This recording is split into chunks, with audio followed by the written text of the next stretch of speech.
Cotton farming is getting a regenerative overhaul. Today we're diving deep into cotton, one of the world's most essential and economically powerful crops, but also one of the most environmentally damaging when grown conventionally. But what if there were a way to grow cotton that heals the soil instead of destroying it? What if cotton farming could become part of the solution to climate change, biodiversity loss, and rural economic decline? It might sound idealistic, but it's already happening. A powerful shift is taking place, led by an initiative called the U.S. Regenerative Cotton Fund, or USREF for short, created by the Soil Health Institute. The aim to transition over 1 million acres of cotton in the U.S. toward regenerative practices that restore soil health, increase biodiversity, and ensure long-term economic viability for growers. This isn't a far-off dream. It's a boots-on-the-ground, data-driven transformation, and it just might be the most exciting thing to hit agriculture in the last decade. But to understand how revolutionary the shift is, we need to start with the problem. Cotton, for all its comfort and versatility, is an incredibly resource-intensive crop. Cotton is a thirsty crop, and that's an understatement. It takes about 2,700 liters of water to make a single cotton shirt. That's more than you drink in 3 years. To put it in perspective, cotton requires almost twice the water of corn, which is already infamous for its high water demands and causing widespread issues with monocropping. But it's not just the water use. Cotton is typically grown in monocultures, fields where only cotton is grown year after year. No crop rotation, no soil rest, no diversity. That means the soil is constantly being stripped of nutrients, and cotton is hard on soil. It loses its structure, its microbial life, its carbon content, until all that's left is dust. Dust that gets carried away by wind and rain, creating massive erosion problems.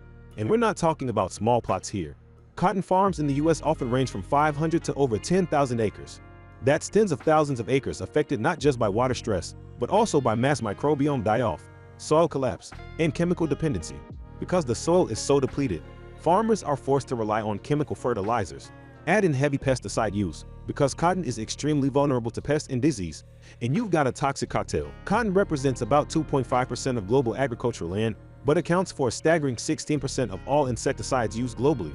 These chemicals don't stay put. They run off into waterways, poison wildlife, and even endanger farm workers, with 44% of cotton farmers suffering pesticide exposure at some point in their careers. Of course, those pesticides stay in the product as well that is passed down to the consumer. Then there's climate change. The global cotton industry is responsible for around 220 million metric tons of coal emissions annually. That's more than the entire emissions of countries like Vietnam or Pakistan.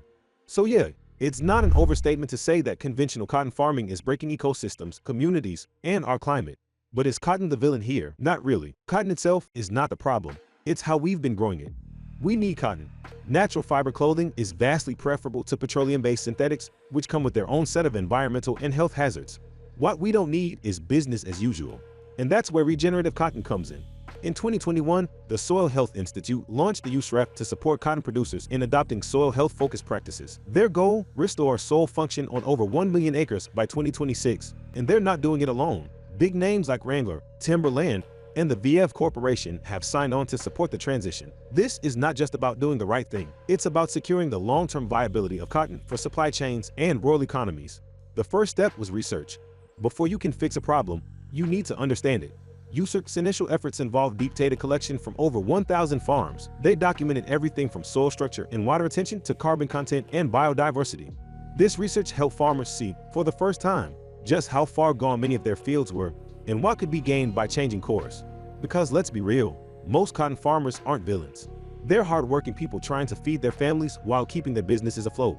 Many of them are operating based on inherited practices passed down over generations. Until they see the damage and the alternatives, they have no reason to change. That's why education is a cornerstone of the USREF model. They've created regional soil health hubs, offered field days, brought in soil scientists and cover crop specialists, and launched mentorship programs where experienced regenerative growers teach others how to transition. The results? Remarkable. One of the first changes many growers made was planting winter cover crops: oats, barley, peas, winter wheat. These crops not only protect soil from erosion during the off-season, but also add nutrients and organic matter. They even generate additional revenue in some cases. Some farmers went a step further, introducing livestock into their systems. Cattle or sheep were allowed to graze cover crops before spring planting.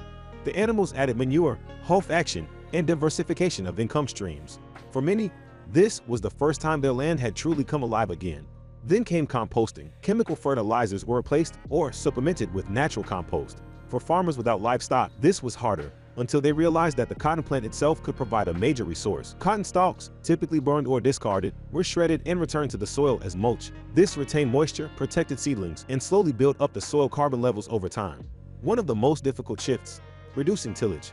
For many large-scale growers, tilling feels non-negotiable. It aerates the soil, manages weeds, and prepares fields for planting. But deep tillage destroys the microbial communities that soil health depends on. Use-ref experts work with equipment manufacturers to introduce tools that till no deeper than 6 inches. This allows for field prep while minimizing disruption. Some operations even began using roller crimpers and direct seeding methods, no plowing at all. And you know what? Yields didn't suffer. In fact, some fields began producing more cotton per acre, while requiring less fertilizer. Why? Because healthy soil holds water better, supports stronger root systems, and contains more nutrients that are actually available to plants. The pesticide question is trickier. Cotton is prone to pests like the boll weevil and white fly, and diseases like fusarium wilt. The shift here wasn't just about swapping chemicals for natural products like neem oil or sulfur sprays. It was about rethinking pest management altogether. Intercropping, beneficial insect habitat strips, timing changes, and resistant cotton cultivars all became part of the equation. In Texas, for example, farmers using regenerative practices saw a significant drop in pesticide use by attracting beneficial predatory insects. A bit of flowering clover or yarrow planted along the edge of a cotton field can house enough ladybugs and lacewings to take care of most aphid problems. It's small decisions like these that make a big impact. Of course, there are challenges. Not every regenerative technique scales easily. Equipment changes are expensive. Compost is hard to come by in some regions. And changing your whole operation, not just physically, but mentally, is no small feat. But the payoff is real.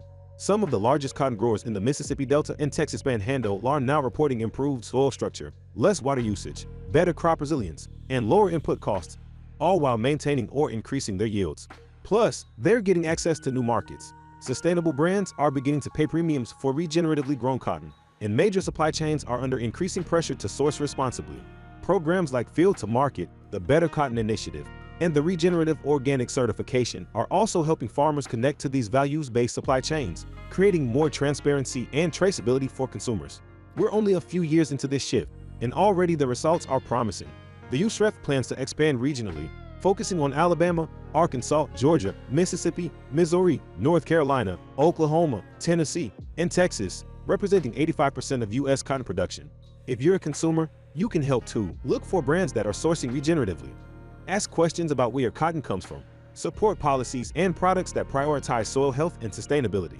In the 2018-19 season, better cotton farmers used less pesticide than comparison farmers. In China, they used 14% less, while in Tajikistan, they used 38% less.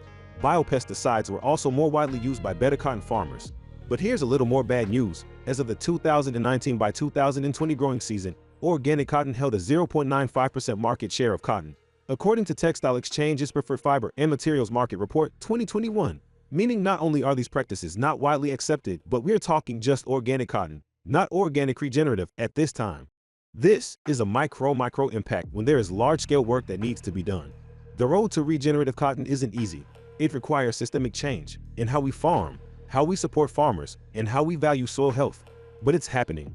And as more farmers transition to regenerative practices, they're proving that cotton can be both profitable and sustainable. No, this isn't a magic bullet. Regenerative cotton won't save the planet on its own.